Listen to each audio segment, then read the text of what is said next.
other big story tonight. As part of its continued efforts to remove bottlenecks in the primary market, market regulator SEBI has issued a discussion paper on alternate listing platform for new age companies and startups. Prerna joins us now with more details. Prerna, what does this mean for the likes of Flipkart and Snapdeal that could possibly be looking at a listing?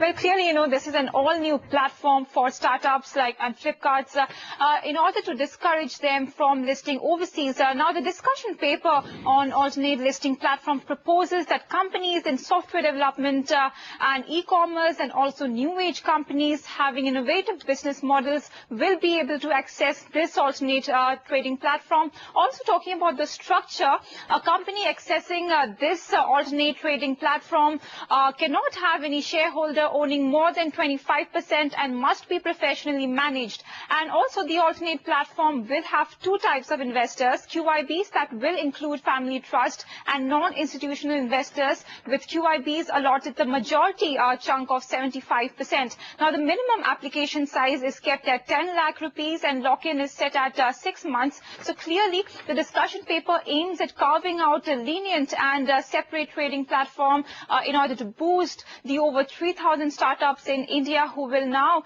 be incentivized with a better price discovery at the time of listing. Back to you, Shri. All right, Prerna, appreciate you joining us. What does this mean now for the startup universe? Is this a step in the right direction? Joining us now is Rajendra Nalam, partner M&A at BMR Advisors. Rajendra, appreciate you joining us. You probably just heard Prerna taking us through some of the details of that discussion paper that's been put forward by market regulator SEBI. What does it mean for the startup universe, and do you believe that this alternate listing platform is essentially a step in the right direction? Hi, Shireen. Yes, absolutely. First up, I think this is great news for startups.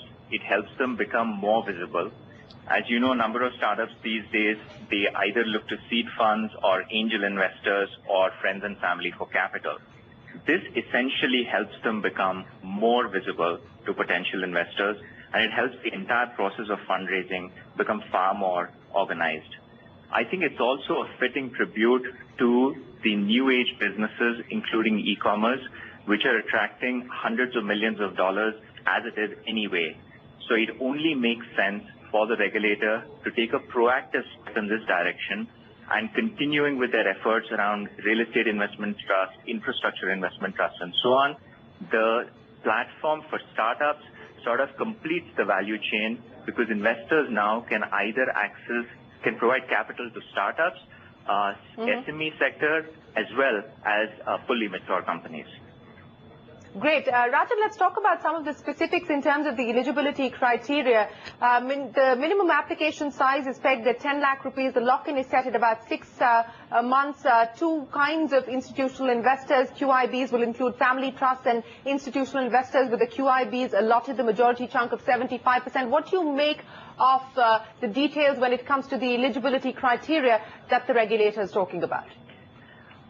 Clearly, these are still guidelines. These are still early stage discussion papers. I don't think we have enough detail at this stage. Be that as it may, the direction that they have taken, I think the regulators spotted all the important issues. They understand that there may not be a large promoter offering a lock-in. They understand that only large investors with sophisticated understanding of these new age business models can participate. In terms of usage of proceeds, they've said we'll keep it fairly liberal. And so looking at all of these, they've also said a full prospectus needs to be filed, which means disclosure is going to be fairly complete. Yeah. But in terms of changes, two important things that come to mind when I look at the guidelines. One is the 25% condition that they have put in as the minimum, as the condition that no single promoter should own more than that.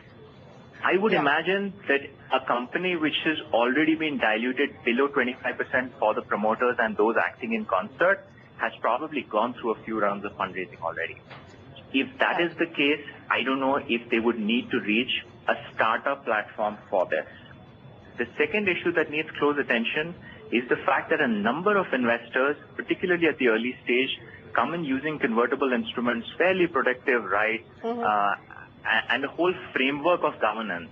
How will all of that get managed in a fully listed scenario? I think these are areas that the regulator will surely take a closer look at.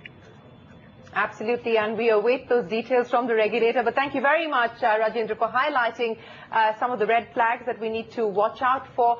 But directionally, great news there as far as India's booming startup universe is concerned. Appreciate your time here on India Business Hour. Moving on, Nantara, what do we have on Kane tonight? Well, days after Kane Energy actually sought compensations from the government for that tax notice, and Vedanta Group also sending an arbitration notice, is all of course to do with that 20,000 crore rupee tax demand on Kane India. CBDT sources telling CNBC TV 18 the taxman has done what it was legally expected to do. Remember, the taxman had invoked the tax demand in respect to the transaction of Kane UK Holdings Limited transferring the shares of Kane India to Kane India as part of the internal group reorganization for an IPO in 2000.